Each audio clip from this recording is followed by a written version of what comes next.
Title: The Last Motel. The road stretched endlessly under the night sky, a ribbon of cracked asphalt leading me deeper into the unknown. My gas tank was running low, the GPS had long lost its signal, and the only thing breaking the eerie silence was the hum of my tires against the pavement. That's when I saw it, the neon sign flickering in the distance. The Last Motel. The letters buzzed and pulsed, as if struggling to stay alive. It wasn't on any map I remembered, but at that moment, I had no other choice. The parking lot was empty save for a single car, an old station wagon covered in dust, as if it had been sitting there for years. The motel itself looked straight out of the 50s, faded paint, cracked windows, and a vacancy sign that seemed permanently lit. I stepped inside. The lobby smelled of mildew and something sweet, like old flowers left to rot. Behind the counter sat a man in a faded bellhop uniform, his eyes hollow, his smile too wide. "Welcome, traveler. One room?" I hesitated. "Yeah, just for the night. We don't get many guests anymore." He slid a key across the counter, the metal tag attached reading room 106. "Enjoy your stay, and if you hear anything strange, just ignore it." The room was exactly what I expected. Dim lighting, scratchy sheets, and wallpaper peeling at the edges. I locked the door behind me and tossed my bag onto the bed. Then I noticed the mirror. It was large and old, its glass warped with time. Something about it unsettled me.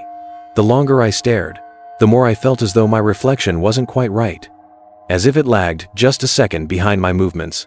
A creak sounded from the hallway. Footsteps, slow, deliberate. I pressed my ear to the door. Silence. Then a whisper, low and urgent. "Don't look in the mirror." I spun around, my heart hammering in my chest. No one was there. The room was empty. I checked the window. The parking lot remained unchanged, the station wagon untouched. Yet something about the air in the room had shifted. It was heavier now, pressing against my lungs. I turned back to the mirror, and my reflection smiled. I hadn't moved. I stumbled back, my breath catching in my throat. The reflection stayed frozen for a moment before finally matching my movements. It was like a delay, but more unnatural, more intentional. I grabbed my phone and turned on the camera, angling it toward the mirror. The reflection on my screen was wrong. It wasn't just me in the mirror anymore. There was something standing behind me. I whirled around. The room was empty. But in the reflection, the figure remained. Tall, its face obscured in darkness. Its presence loomed behind me. Silent, waiting. I bolted for the door. The knob wouldn't turn. I yanked, shoved my weight against it. Nothing. The whisper returned. Closer this time. "Don't let it in." I turned just in time to see the reflection shift. The figure stepped forward. The lights flickered. The air turned ice cold. Then the door unlocked. I didn't hesitate. I threw the door open and ran. The hallway stretched longer than before. The numbers on the doors distorted, shifting as if the motel itself was alive. I passed the lobby. The man at the counter wasn't there anymore. In his place, the station wagon's owner, eyes wide, mouth open in a silent scream, frozen like a wax statue. Outside, my car was gone. The parking lot was empty. But the neon sign still flickered. The Last Motel.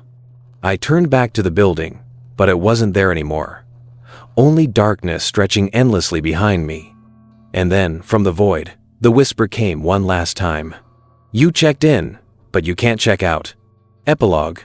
They found my car abandoned on the highway the next morning, engine running, driver's door wide open. But no trace of me. Some say the motel never existed, that it was just an urban legend. But every now and then, travelers lost on the road report seeing an old neon sign in the distance, flickering like a beacon, welcoming them in. Extended expansion. I woke up in darkness. My breath came in ragged gasps, my body frozen in place. The air smelled of mildew and something else, something rotten. The walls around me pulsed as if breathing. The wallpaper moved, shifting, whispering. I wasn't alone. The reflection had stepped out of the mirror. I tried to scream, but no sound came. My body felt paralyzed, held down by unseen hands. Then, slowly, it leaned in. Close. Too close. "You belong here now." The moment it touched my forehead, the world shifted. My vision blurred. My skin burned. When I looked down, I wasn't in my body anymore. I was in the mirror, and the thing wearing my face, it smiled.